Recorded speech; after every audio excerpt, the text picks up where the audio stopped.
नमस्कार दोस्तों, आपका हमारे चैनल में स्वागत है। अन्न की देवी माँ अन्नपूर्णा को माना जाता है। अन्नपूर्णा जयंती पर ही देवी पार्वती ने माँ अन्नपूर्णा का रूप धारण किया था। यही कारण है कि मार्गशीर्ष माह के शुक्ल पक्ष की पूर्णिमा को अन्नपूर्णा जयंती के रूप में मनाया जाता है। पौराणिक मान्यता के अनुसार एक बार पृथ्वी पर अन्न की कमी हो गई और प्राणी अन्न को तरसने लगे। तब देवी पार्वती अन्न की देवी के रूप में धरती पर प्रकट हुई थी। देवी ने समस्त प्राणियों के लिए धरती पर अन्न की व्यवस्था की थी, इसीलिए उन्हें देवी अन्नपूर्णा के रूप में पूजा जाने लगा। एक अन्य कथा के अनुसार अन्न की कमी को देखते हुए भगवान शिव ने प्राणियों की रक्षा के लिए भिक्षुक का रूप धारण किया था और तब देवी पार्वती अन्न की देवी बनकर धरती पर प्रकट हुई थी। इसीलिए इस दिन को अन्नपूर्णा जयंती के रूप में विधि विधान से मनाया जाता है। इस दिन पूजा अर्चना कर अन्न की देवी के प्रति कृतज्ञता प्रकट की जाती है। साथ ही व्रत का पालन कर इस दिन अन्न का दान किया जाता है। अन्नपूर्णा जयंती पर व्रत और पूजा करने से मनुष्य के घर में अन्न धन की कभी कमी नहीं होती और सुख वैभव के साथ ही ऐश्वर्य की प्राप्ति होती है। अन्नपूर्णा जयंती के दिन सूर्योदय से पूर्व उठ जाए और सूर्य को जल अर्पण कर व्रत और पूजा का संकल्प ले। इसके बाद पूजा स्थल को साफ कर गंगा जल का छिड़काव करें। इसके बाद इस दिन रसोई घर का गंगा जल से छिड़काव करें। इसके बाद गुलाब जल का छिड़काव करें। अब जिस चूल्हे पर आपको भोजन बनाना है उस पर हल्दी, कुमकुम, चावल, पुष्प, धूप और दीपक से पूजन कर ले। इसके बाद मां अन्नपूर्णा की प्रतिमा या तस्वीर को किसी चौकी पर स्थापित कर ले और एक सूत का धागा लेकर उसमें 17 गांठें लगा ले। उस धागे पर चंदन और कुमकुम लगाकर मां अन्नपूर्णा की तस्वीर के समक्ष रख दे। इसके बाद 10 दुर्वा और 10 अक्षत अर्पण करें। इसके बाद मां अन्नपूर्णा की धूप और दीप आदि से विधिवत पूजा करें और देवी से प्रार्थना करें कि हे माँ, मुझे धन, धान्य, पशु, पुत्र, आरोग्यता, यश आदि सभी कुछ दे। इसके बाद पुरुष इस धागे को दाएं हाथ की कलाई में और महिला इस धागे को बाएं हाथ की कलाई पर पहन ले। इसके बाद मां अन्नपूर्णा की कथा सुने, फिर घर में बनाए गए प्रसाद का भोग लगाए और 17 हरे धान के चावल और 16 दुर्वा लेकर मां अन्नपूर्णा की प्रार्थना करे और कहे कि हे माँ, आप सर्वशक्तिमयी है, इसीलिए सर्वपुष्पमयी है। ये दुर्वा आपको समर्पित है। इसके बाद किसी निर्धन व्यक्ति या ब्राह्मण को अन्न का दान अवश्य करे। अन्नपूर्णा जयंती का महत्व। अन्नपूर्णा जयंती मार्गशीर्ष मास के शुक्ल पक्ष की पूर्णिमा तिथि के दिन मनाई जाती है। जब पृथ्वी पर लोगों के पास खाने के लिए कुछ भी नहीं था तो मां पार्वती ने अन्नपूर्णा का रूप धरकर पृथ्वी को इस दिन संकट से निकाला था।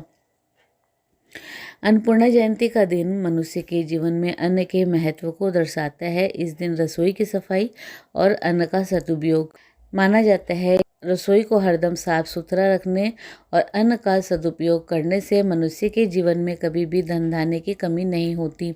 इसीलिए अन्न का सदुपयोग अवश्य करें।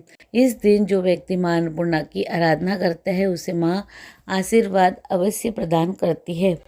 यदि इस दिन कोई व्यक्ति अन्न का दान करता है तो उसे न केवल इस जन्म में बल्कि अगले जन्म में भी धन धान्य की कभी कोई कमी नहीं होती। इसीलिए यह दिन मां अन्नपूर्णा की आराधना के लिए विशेष माना जाता है। मां अन्नपूर्णा की पौराणिक कथा। पौराणिक कथाओं के अनुसार एक समय पृथ्वी पर अन्न और पानी समाप्त होने लगा और लोगों में हाहाकार मच गया। देवताओं ने जब इस समस्या को देखा तो वे ब्रह्मा जी की शरण में गए और इस समस्या का समाधान पूछा। तब ब्रह्मा जी देवताओं के सहित श्री हरि विष्णु की शरण में चले गए। विष्णु जी ने सभी देवताओं को बताया कि इस समस्या का निदान अब केवल भगवान शंकर ही कर सकते हैं और सभी देवों सहित ब्रह्मा और विष्णु जी भी शंकर जी की शरण में चले गए। वहाँ उन्होंने भोलेनाथ को इस विषय में सब कुछ बताया। जब माता पार्वती ने यह सुना तो उनका ममतामयी मन अपने बच्चों को पृथ्वी पर भूखा तड़पता हुआ नहीं देख सका और उनकी करुणा से जन्म हुआ मां अन्नपूर्णा का, जिनके एक हाथ में अन्न से भरा हुआ पात्र था और दूसरे हाथ में अन्न देने के लिए कलछी थी। इसके बाद माता पार्वती ने अन्नपूर्णा रूप और भगवान शिव ने भिक्षु का रूप धारण किया। इसके बाद भगवान शिव ने माता अन्नपूर्णा से भिक्षा लेकर पृथ्वीवासियों के बीच वितरित किया। सर्वप्रथम शिवजी ने माता अन्नपूर्णा से भिक्षा ग्रहण की और उस अन्न को पृथ्वीवासियों को वितरित किया और धीरे धीरे पृथ्वी से अकाल का संकट हट गया और सभी माता अन्नपूर्णा की जय जयकार करने लगे। एक कथा के अनुसार यह भी कहा जाता है कि जब श्री राम वानर सेना के साथ लंका में युद्ध कर रहे थे तब उस समय माता अन्नपूर्णा ने ही उन्हें और उनकी पूरी सेना को भोजन उपलब्ध कराया था। माता अन्नपूर्णा ने अपनी नगरी शिव जी की प्रिय नगरी काशी को बनाया। क्या करे क्या ना करे। अन्नपूर्णा जयंती को रसोई और गैस के चूल्हे को अच्छी तरह साफ रखना चाहिए। इस दिन किसी निर्धन को अन्न का दान अवश्य करें। साथ ही किसी ब्राह्मण को 7 प्रकार के अनाज दान करें।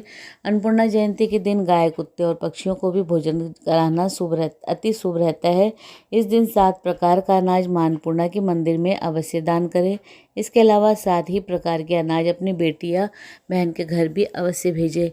घर के किसी बुजुर्ग से अनाज स्वयं दान में अवश्य ले। ऐसा करने से आपके घर में कभी अन्न की कमी नहीं होगी। माता अन्नपूर्णा के मंदिर में जाकर उनके दर्शन अवश्य करें और अन्नपूर्णा जयंती के दिन किसी भी रूप में अन्न का अपमान ना करें। इस दिन घर आए किसी भी व्यक्ति का अपमान ना करें और आए हुए व्यक्ति को अपने घर से भोजन कराकर ही भेजें। इस दिन घर में किसी भी रूप में तामसिक भोजन ना बनाएं और ना खाएं और ना भोजन में प्याज और लहसुन का प्रयोग करें। अन्नपूर्णा जयंती के दिन अपनी थाली में उतना ही भोजन रखें जितना आप खा सके।